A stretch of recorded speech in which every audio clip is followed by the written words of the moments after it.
Hey, what's up, Crossroads? Hey, welcome to week 3 of our fast. I know that some of you are looking forward to the end of this week, but don't miss what God has for you this week. Because as we continue to fast for the last week of this 21 days, God still has things that He wants to speak to you. This week, we're looking at the beginning of the week of some people who were born Hebrews, but were taken away from their home and lived in captivity.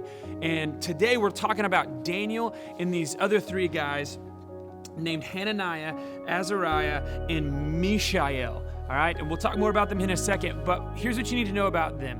These 3 guys are where we get the concept of the Daniel fast from.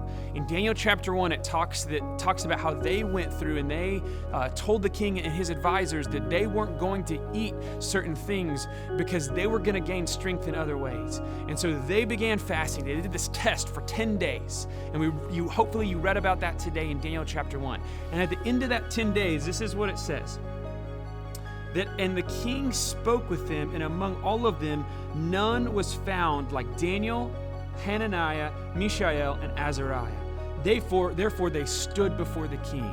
And with this, what we see is these 4 guys, Daniel and these other 3 guys, who we also know as Meshach, Shadrach, and Abednego.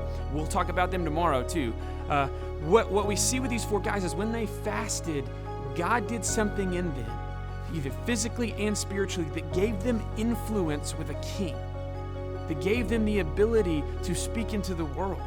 So as you've been fasting, what has God been doing in you that's going to increase your influence in the world around you? I hope that God has been moving. Let us know in the comments below, what has God spoken to you over the past few weeks as you've been fasting? But also, what does He want to continue to speak into your life this week as we finish out this fast strong?